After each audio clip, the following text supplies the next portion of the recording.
이 시간 우리에게 주시는 성경 말씀은 마태복음 4장 12절에서 17절까지입니다. 마태복음 4장 12절에서 17절까지입니다. 제가 봉독하겠습니다.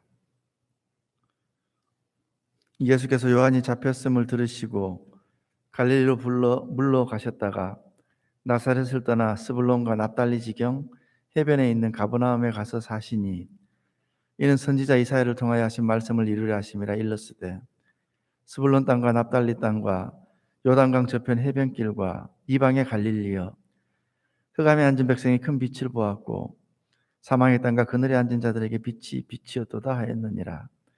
이때부터 예수께서 비로소 전파하여 이르시되 회개하라, 천국이 가까이 왔느니라 하시더라. 아멘. 하나님의 은총이 가득한 복된 주일 되시기를 예수님의 이름으로 축복합니다. 오늘 본문은 예수님의 사역의 시작을 알리는 그러한 부분입니다.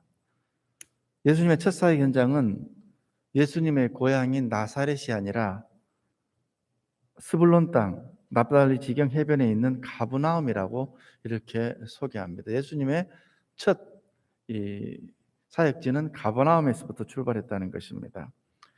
예수님은 광야 시험을 통해서 자신의 메시아 사역이 어떤 길인가를 분명히 확인하셨습니다. 그것은 물질과 권력과 기적을 동원해서 세상을 뒤엎는 것이 아니라 고난과 희생과 섬김을 통한 순종의 길, 그리고 그것을 통해 인간의 죄를 대신 짊어지시는 대속의 길이었습니다. 요한이 투옥되자 사람들의 시선은 자연스레 예수님께로 쏠리게 되었습니다. 때이른 충돌로 메시아의 사역에 지장을 줄 수 없었기에 예수님께서는 예루살렘과 유대 지역, 그러니까 종교 엘리트들이 몰려있는 그 지역을 벗어나서 조용히 북쪽 변방의 갈릴리 지역에 들어가셨습니다. 그리고 그곳 갈릴리에서 그리스도로서의 본격적인 사역, 전도하고 가르치고 치유하는 일을 시작하셨습니다. 크게 예수님께서는 두 지역에서 활동하셨습니다. 잘 아시다시피 예루살렘을 비롯한 유대 지역과 또 변방 갈릴리 지역이 그 두 지역입니다. 유대 지역에서는 언제나 충돌이 있었고 갈등이 있었고 고난이 있었습니다. 반면에 갈릴리 지역은 나눔과 섬김과 헌신의 현장이었습니다.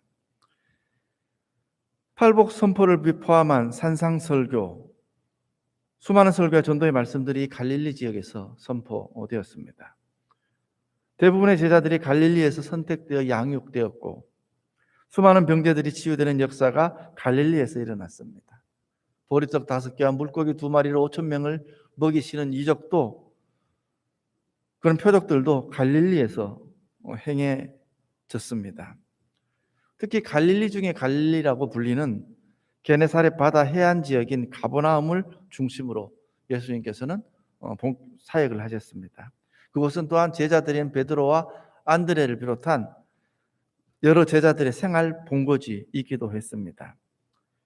덧붙인다면 마태복음은 예수님의 갈릴리 사역에 대해서 이보다 훨씬 더 중요한 사실을 우리에게 알려주고 있습니다. 그것은 이미 주전 700년 전 이사야에 의해서 예언된 그런 말씀입니다. 그게 14절에서부터 16절까지입니다. 읽어보면은, 이는 선지자 이사야를 통하여 하신 말씀을 이루려 하심이라. 일렀으되 스불론 땅과 납달리 땅과 요단강 저편 해변길과 이방의 갈릴리여, 흑암에 앉은 백성이 큰 빛을 보았고 사망의 땅과 그늘에 앉은 자들에게 빛이 빛이었도다 하였느니라. 왕국 시절에 북쪽 갈릴리 지역에 거주하던 스불론 지파와 납달리 지파 사람들은 기원전 722년 북이스라엘이 아수르에게 멸망당하고 나서 많은 사람들이 아수르로 끌려갔습니다. 포로로. 대신에 이 갈릴리 지역에는 수많은 이방인들이 거주하면서 남은 이스라엘 사람들과 섞여 살게 된 것입니다. 그러다가 마카비 혁명으로, 유대 독립운동 전쟁을 이끌었던 마카비 5형제를 말합니다. 이 마카비 혁명으로 하스모니안 왕조가 세워지고 시리아로부터, 아수르로부터 독립을 하게 됩니다. 하스모니아 왕조는 의도적으로 이곳을 유대화, 이방화되었으니까 이제 유대화 시켜야 되겠다라는 정책을 펴기도 했습니다. 그러다 기원전 63년 폼페이 장군이 이끄는 로마군에 의해서 팔레스타인 지역이 다시 점령되고 갈릴리는 다시 유대 땅으로 편입되게 되었습니다. 그런 가운데 또 로마에 대한 유대인들의 봉기가 일어나서 그러자 로마가 혹독한 탄압을 유대 땅에 가하게 됩니다. 그때 예루살렘 성전은 완전히 타 없어져 버리고 그러자 이 유대는 이제 끝이 났으니까 갈릴리를 유대주의의 중흥을 위한 새로운 장소로 만들자 하는 소망들이 이곳저곳에서 솟아오르기 시작했습니다. 경건한 믿음의 사람들이 예루살렘을 떠나 갈릴리에 정착하고 그곳에서 오직 하나님의 은혜를 구하며 말씀을 따라 살아가고자 하는 운동을 펼쳐가기 시작했습니다. 이 갈릴리는 이방 사람들에게 가장 많이 유린당한 곳이기도 하고 하스모니아 왕조가 의도적으로 유대화하려는 정책을 펴기 전까지는 주로 이방인들이 살았던 그런 지역이므로 이 지역을 아까 우리 본문에서 보면 이방의 갈릴리라 그렇게 불렀던 것입니다. 갈릴리는 명색만 이스라엘 땅이지 반은 이방 지역이나 마찬가지였습니다. 이방 종교의 영향으로 여호와 하나님을 섬기는 신앙의 순수성이 변질되는 등 심각한 종교적 문제를 안고 있는 지역이라고 유대의 시각에서는 그렇게 치부하여 버렸습니다. 경제적으로나 문화적으로도 유대 지역이나 타 지역보다 훨씬 수준이 낮은 변두리 지역이라고 괄시받았습니다. 물론 예수님 당시에도 우리 성경을 보면 알지만 회당이 있었고 갈릴리 지역의 사람들이 절기를 지키기 위해서 예루살렘 성전을 방문해서 그곳에서 제사를 드렸고 성전세를 납부하기도 하고 11조까지 드리기도 했습니다. 그러나 로마인들과 헬라인들이 주류를 이루고 있는 이 땅은 이스라엘 백성들에게는 여전히 억압과 가난과 절망의 땅이었고 흑암의 땅이었습니다. 그들에게 따뜻한 위로와 용기와 희망을 줄 만한 일들이 없었고 기쁨과 평안이 없었습니다.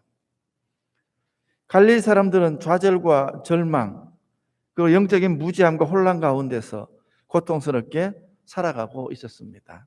700년 전 이사야 선지자가 묘사한 대로 멸시를 당하는 흑암의 땅이었습니다.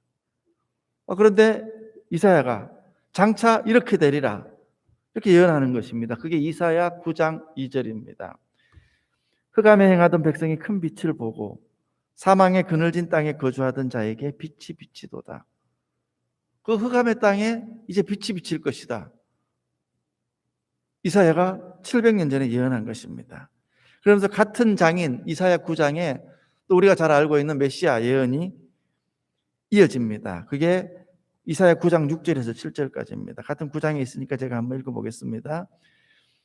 이는 한 아기가 우리에게 낳고 한 아들을 우리에게 주신 바 되었는데 그의 어깨에는 정사를 메었고 그의 이름은 기묘자라 모사라 전능하신 하나님이라 영존하신 아버지라 평강의 왕이라 할 것임이라.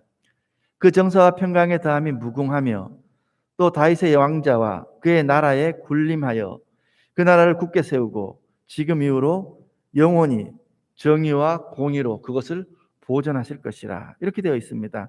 그러니까 이 두 가지 예언을 합쳐보면은 하나님 나라의 통치자인 메시아가 사람의 모습, 아기의 모습으로 오시고 그의 나라를 세워 정의와 공의로 통치하실 것인데 특별히 갈릴리같이 어둡고 멸시받던 땅에 구원의 빛이 비치게 되리라는 것입니다.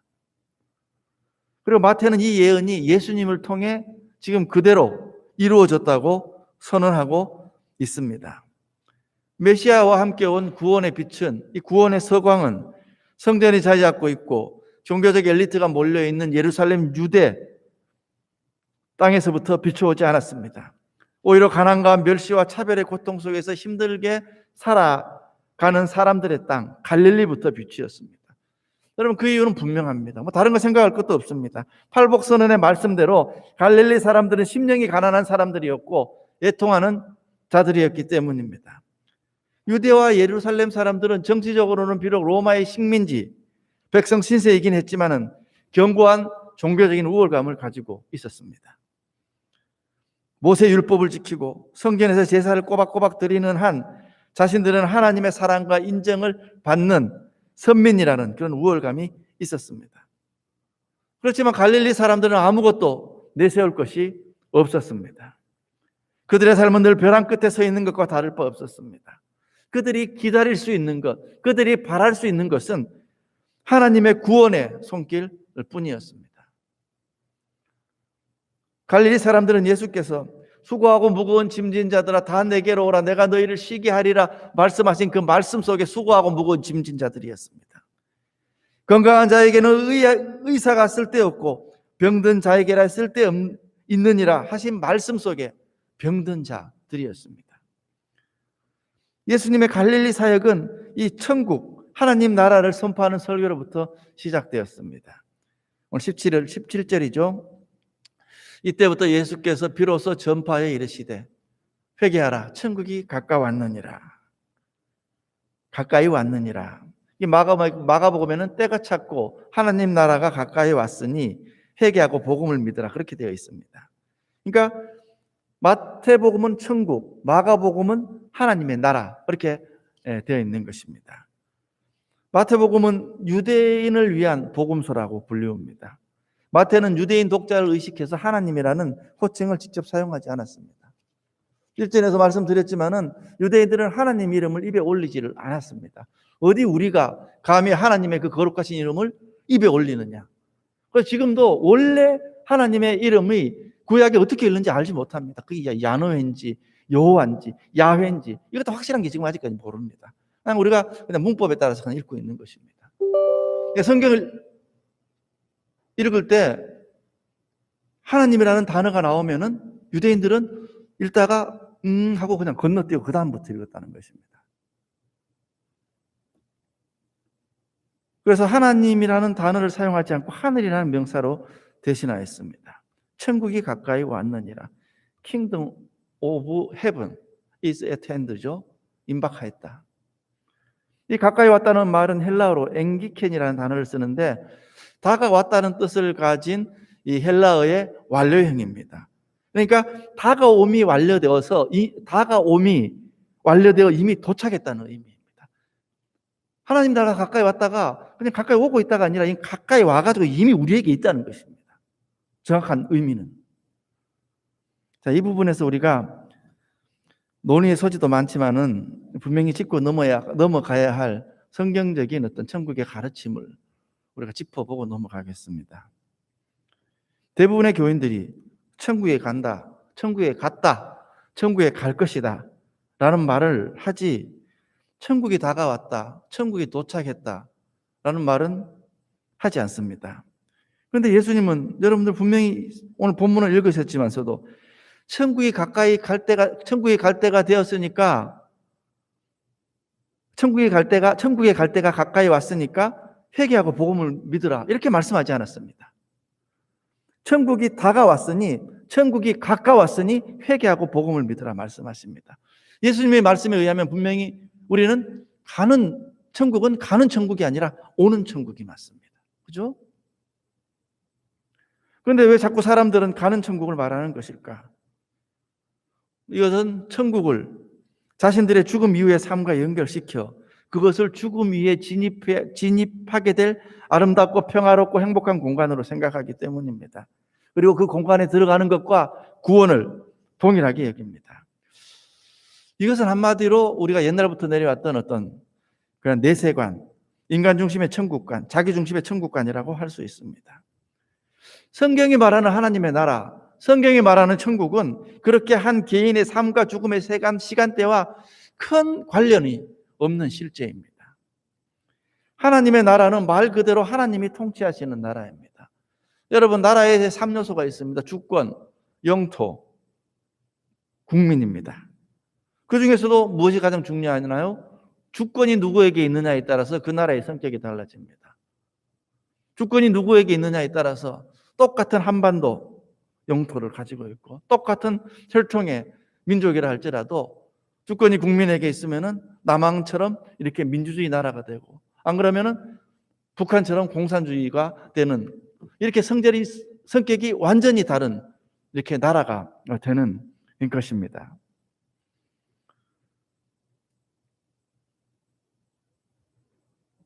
자, 다시 한번 우리가 보겠습니다. 하나님의 나라. 하나님의 나라는 말 그대로 하나님이 통치하신 나라입니다. 주권이 누구에게 있느냐? 하나님의 나라는 킹덤 오브 갓이지 리퍼블릭 오브 가스 피플이 아닙니다. 하나님 나라는 하나님께 주권이 있는 나라입니다. 그러니까 하나님 나라가 왔다는 말은 하나님의 통치가 다가왔다는 말씀과 같은 의미입니다. 다시 말해 이 세상에서 마귀와 폭군들의 통치는 무너지고 메시아이신 예수님을 통해서 하나님이 통치하시는 복된 현실이 이루어지기 시작했다는 말씀입니다. 그래서 예수님은 내가 하나님의 성령을 힘입어 귀신을 쫓아내는 것이면 하나님의 나라가 이미 너희에게 임하였느니라 말씀하셨습니다. 천국은 우리에게 오는 천국입니다. 우리에게 임하는 천국입니다. 여러분 주기도문에도 아버지의 나라가 오게 하시며 그렇게 되어 있습니다. 아버지의 나라로 우리가 가는 것이 아니라 아버지의 나라가 오게 하시며로 되어 있습니다. 물론 이 하나님의 나라는 아직 완성되지 않았습니다. 부활하시고 승천하신 예수께서 이 땅 이 역사 속에 다시 오시는 날 성도들의 부활과 함께 하나님의 나라가 완성될 것입니다. 그게 성경의 가르침입니다. 그 완성된 하나님의 나라의 영토가 바로 새 하늘과 새 땅입니다. 그리고 현재 대부분의 교우들이 흔히 말하는 가는 천국, 뭐 돌아가시면 천국에 가셨다 그러는데 그 여러분들도 확신 가지고 말씀하십니까? 현재 대부분의 교우들이 흔히 말하는 가는 천국이란 그런 새 하늘과 새 땅이 완성되기 전까지 세상을 먼저 하직한 성도들이 주의 품 안에서 일시적으로 머무는 낙원에 해당된다 라고 말씀드릴 수 있을 것입니다. 자, 여러분 어떻습니까? 뭐 천국의 개념이 오히려 더 애매한가요? 우리가 죽어서만 가는 곳이 천국이라면은 하나님 나라라면 얼마나 협소합니까? 그러나 우리가 현실에서 이 땅에서 발 딛고 살아가고 우리가 고난과 정말 어려움을 겪고 있지만서도 그 가운데서도 하나님의 나라를 맛보고 살 수 있다면은 이 하나님 나라가 얼마나 큰 개념이고 얼마나 큰 은혜가 되겠습니까? 하나님의 나라에 가는 것이 아니라 우리는 내 앞에 온 천국을 맞이하는 것입니다.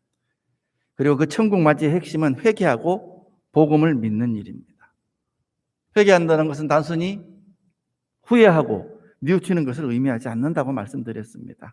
삶의 방향을 완전히 전환하는 것, 지금까지 삶의 방향을, 나를 향하여 있던 삶의 방향을 예수님께로, 하나님 나라로 향하여 돌이키고 그분과의 사귐 속으로 들어가는 것을 회개라고 말합니다.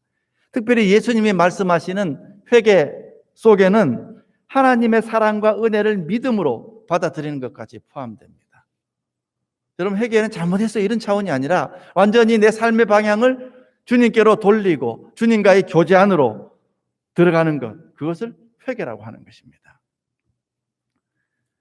그러니까 회개하고 복음을 믿으라는 예수님의 말씀대로 회개하는 것과 은혜의 복음을 믿는 것은 서로 분리되는 것이 아니라 한 세트고 한 태도입니다. 여러분들 많이 그 책은 읽었을 겁니다. 지선아 사랑해의 저자 이지선 씨 이야기 많이 들어봤을 것입니다. 그가 2대 유아교육과 4학년 때 음주운전자가 낸 7중 교통사고의 피해자가 됩니다. 2000년도였습니다. 전신 55%의 3도 화상을 입었습니다. 육체적 고통 중에 가장 큰 고통이 말기암 환자의 고통하고 화상에 의한 고통이라고 그러잖아요. 그 엄청난 고통 가운데에서 40차례의 대수술을 마치고 재활치료를 거쳤습니다. 여러분 이게 그냥 수술실에 한번 들어간 것도 얼마나 긴장됩니까? 여러분 의사 진단받고 그 결과 기다리는 그 시간도 긴장되잖아요. 그런데 40차례 이상 큰 수술만 40차례라니까 40차례 수술을 받고 재활치료, 이게 보통 일이 아닐 것입니다. 그가 지선아 사랑해라는 책을 통해서 그 어려운 시기를 이겨내는 과정에서 만났던 주님을 소개하고 그 고통 중에서 감사를 고백하며 고통 중에 있는 많은 이들에게 희망을 주었습니다. 그가 어느 정도 치료를 마치고 미국으로 건너가 석사과정을 마치고 UCLA에서 박사학위를 받았습니다. 그리고 2017년 한동대 교수로 임용이 되어서 학생들을 가르칩니다. 그가 말합니다. 세상이 다 변해도 변하지 않는 정체성을 가져야 한다고 생각합니다. 제가 이 삶을 견디고 버티고 이길 수 있었던 건 하나님 안에서 변하지 않는 정체성을 찾았기 때문입니다. 학생들이 그런 마음을 갖는데 제가 도움이 되었으면 좋겠습니다. 그리고 또 덧붙입니다. 하나님께서는 우리 각자에게 뜻하신 일들이 있을 것입니다. 있습니다. 사람들이나 사회가 생각하는 것보다 늦어지면은 우리는 괴로워합니다. 하지만 그건 하나님의 시계가 아닙니다.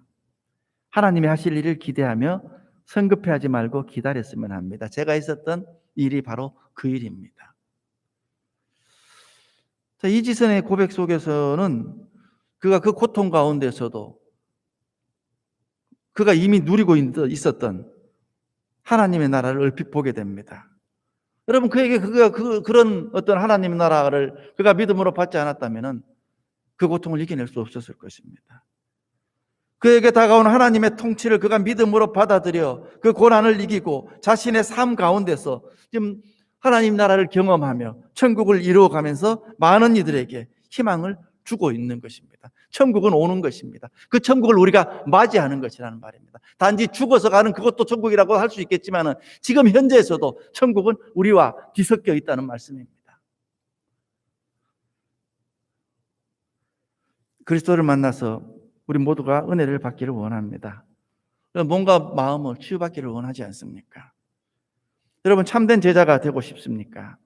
그렇다면 먼저 우리들의 심령이, 저와 여러분들의 심령이 갈릴리에 있는지 아니면은 우리의 심령이 예루살렘 유대 땅에 있는지부터 살펴보아야 할 것입니다. 주님의 공생의 사역의 시작은 절망과 사망의 그늘에서 방황하는 영혼들에게 빛을 주는 사역이었습니다. 우리가 구원을 얻고 하나님의 나라를 맛볼 수 있고 천국 시민권자가 되는 것은 어떤 공로나 자격을 가지고 있어서가 아닙니다. 이방의 갈릴리 지역에서 소외받고 관심받지 못하고 죄로 인해서 절망할 수밖에 없었던 우리가 성도가 되고 천국 백성이 된 것은 주님의 이런 사랑과 은혜 때문입니다. 오늘 우리의 관심은 어디에 있습니까? 화려한 예루살렘 성전에 있습니까? 아니면 모두가 외면하고 관심을 갖지 않는 이방의 갈릴리입니까? 우리에게 이방의 갈릴리는 또 어디입니까? 그곳이 어디인지, 그 사망의 땅과 그 그늘에 앉은 이들에게 빛을 비추는, 혹은 우리가 그곳에서 빛을 받는 그런 귀한 사역을 감당할 수 있어야 할 줄로 믿습니다. 그런 우리 교우들 다 되시기를 예수님의 이름으로 축복합니다. 기도하겠습니다. 하나님 감사합니다.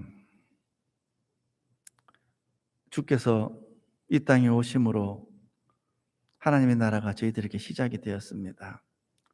그저 막연하게 죽어서 가는 그러한 공간이 아니라 우리의 삶 가운데서도 하나님께서 이미 하나님 나라의 맛을 보게 하셨사오매 우리가 믿음으로 우리에게 다가온 천국을 받아들이고 우리의 상황이 어떠하든 아무리 극심한 어려운 가운데 있더라도